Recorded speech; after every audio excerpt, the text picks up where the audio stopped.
Between layoffs, declining sales, botched titles and releases, and roiled consumer sentiment, it's clear that the gaming industry, especially at the AAA level, is in its hot mess era right now. Experts rightly point to tariffs and inflation as culprits for a lot of this, but I don't think enough attention gets paid to the poor decision-making of senior management in the industry. The fact is, much like most of the modern economy, CEOs and other senior executives in gaming are so out of touch with reality that their companies are floundering. Worse yet, the financial failures of game publishers and studios threaten to worsen the cycle of mergers and acquisitions that hollowed out the soul of the industry in the first place. There are some bright points though, and I hope that the industry can find its way out of this identity crisis that it's having right now. Let's tackle the C-suite first. Gaming executives are out of touch with everyday gamers in two ways. The first of which is that they do not understand the post-pandemic economy and how gaming fits into it. The pandemic was a once-in-a-lifetime moment, I hope, for the gaming industry, which flourished while people were stuck at home with nothing better to do than sink 500 hours into Animal Crossing New Horizons. Confession, I still have not played Animal Crossing New Horizons.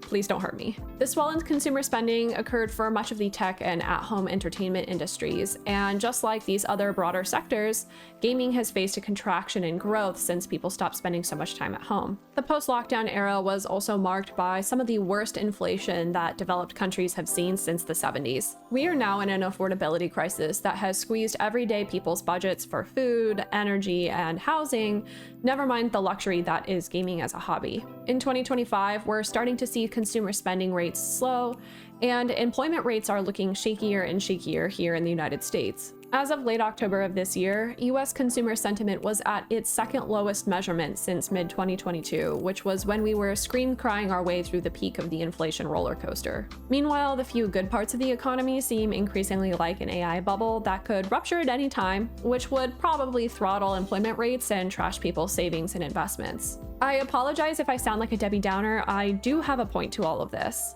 I just want to emphasize how hard this economy is for anyone who isn't making a six-figure salary. The younger you are, and gamers tend to be on the younger side, the worse this economy is for you. Despite all this, gaming executives keep pushing their companies to post titles and consoles at increasingly eye-watering prices, such as the rumored $1,200 cost of the new Xbox console, or the $90 cost associated with physical copies of games for the Switch 2. But I honestly can't remember the last time I saw a AAA game for less than $70, and it increasingly is looking like the next standard price for major titles is going to be $80. And while a lot of publishers do tend to lower prices for older games over time, many don't. Remember how I said I still hadn't played Animal Crossing New Horizons? There's a reason for that. In the year of our Lord 2025, the game still costs $60 on the original Switch. Adjusting for inflation, that's a touch less than it cost at its release 5 years ago. I personally can't justify that kind of cost on a cozy game that, due to major player drop-off, has lost a lot of its appeal. This is a purely personal anecdote, sure, but I have read so many stories like this across gaming news and discourse. People want to play the Dustbloods when it comes out, but probably won't be able to afford it. People had qualms about the cost of Borderlands 4, particularly the deluxe editions. Pokemon Legends EA has a lot of quality issues and costs a whole $70 on the Switch too. The list goes on and on.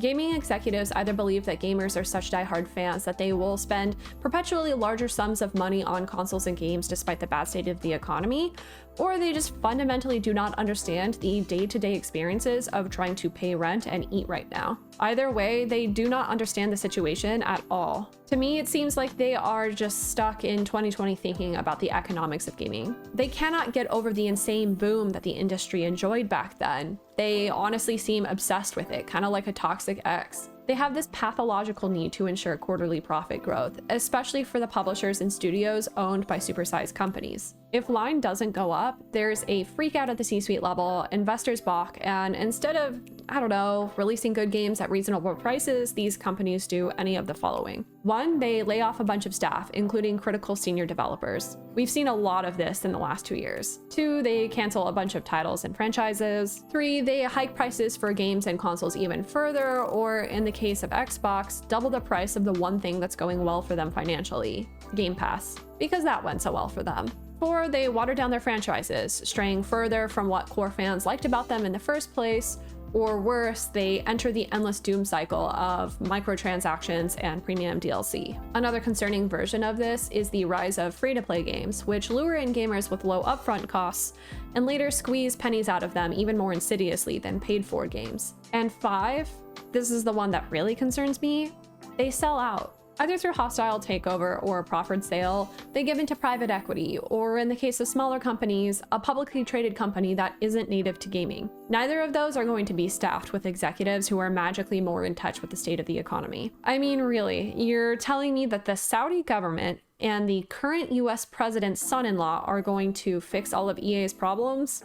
Right, because these guys live a really relatable experience. I fear selling out the most, not just because studios and IP end up in the hands of controversial figures, but also because it makes all the other problems, layoffs, price hikes, termination of titles, all the more likely. Oddly enough, the supply and demand side of the economy has come up with some interesting solutions for these problems, but none of them are all that good for the continued development of high-quality games by major studios. A big one is the increasing prominence of bootleg games like Palworld or even the laughable Palland, which seek to emulate beloved but expensive IP without the premium cost. Sure, it's janky and maybe even unplayable at times, but if you literally only have a few dollars to spare on entertainment, it might just do the trick. Another solution, and I by no means endorse this, is good old-fashioned piracy. Sure, it's not perfect. It might even give your PC cancer, but how badly do you want to play Grand Theft Auto 6, assuming it ever comes out? Something notable about both of these solutions is that they do not result in the publisher or studio that makes the brand name franchise getting more money. This means that line will only go down, potentially prompting the same terrible decisions from the C-suite over and over again.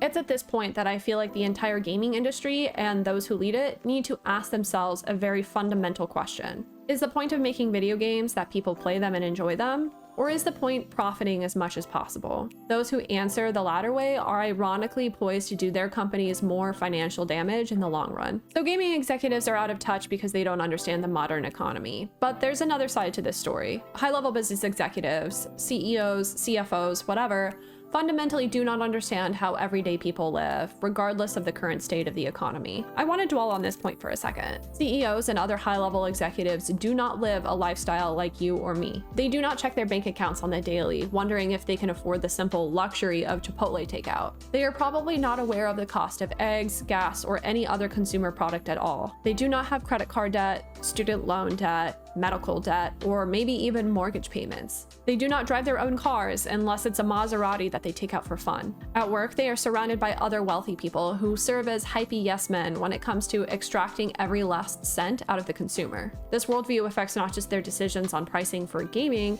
but also the basis of their psychology and their decision-making processes across the board. How is someone who makes tens of millions of dollars every year supposed to know what everyday gamers want? Another important part of this, and it does not get said or studied nearly enough, is that it seems like a lot of gaming executives straight up don't play video games. They don't play the games their companies make, they don't play the games of their competitors, they don't engage in the product or the experience at all. I know this isn't true across the board, especially if they have some kind of technical background in game development and design.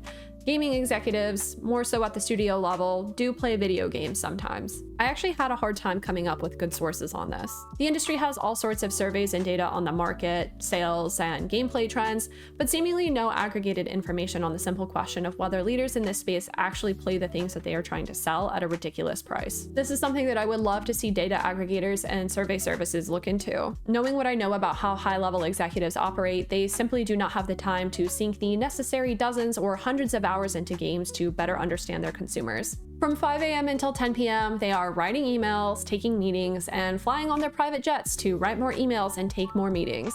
The corporate culture of the C-suite is such that the only appropriate ways of spending free time are 1, some kind of insane exercise routine, 2, playing golf or maybe watching pro tennis with other extravagantly wealthy people, and 3, sailing on their yachts outside of Monaco. Genuinely, how many of these guys are sitting down to become the Elden Lord? In the process of researching this topic, I came across this hysterically funny photo from 2021 of Satya Nadella, the CEO of Microsoft, wearing this Halo hoodie. This was apparently part of some kind of promotion that Microsoft was doing for its gaming division.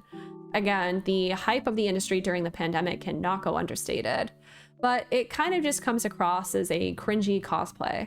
Look guys, I'm cool, I'm just like you, I wear a hoodie, I play video games, I have all this Xbox merch behind me, and I promise my marketing team didn't just put it there as some kind of prop. It's giving that time when Mark Zuckerberg made that unhinged live stream of him smoking meats in his backyard back in 2016, as some kind of move to seem like he's the everyman. Both Nadella and Zuckerberg in these instances seem like aliens who have come from outer space to try to act like normal human beings, but in doing so just come across as like really weird and alienating, no pun intended. The lack of connection with normal people happens in the workplace as well. Like basically every other industry right now, the CEOs of medium and large gaming companies do not regularly interact with the people who are actually doing the work. There are so many layers of management and bureaucracy between the line workers and the executives that the desires and concerns of game devs don't reach the CEO. The executives make decisions from on high, and game devs are nevertheless expected to push a product that they may not agree with professionally. So where does this leave the future of the industry? The CEOs are definitely not going to fix anything. If the global or even just the US economy truly does enter a recession, I think the entire gaming industry is going to have a serious reckoning moment. I worry it will lead to more layoffs and studio closures, more IP cancellations and delayed releases. In every crisis, there's opportunity though, and there are some signs that some parts of the industry are responding to that more positively. The success of titles like Claire Expedition 33 and Hollow Knight Silksong give me hope. In the case of Claire Expedition 33, you had a group of former Ubisoft developers band together to create a shoe-in Game of the Year contender. By the way, that game cost an astonishingly fair $50. Wow, not $70 or $80. Imagine that. And it's not like they had to skimp on the graphics here to make it affordable. Somehow this indie game studio got their development costs down to 10% of a typical AAA title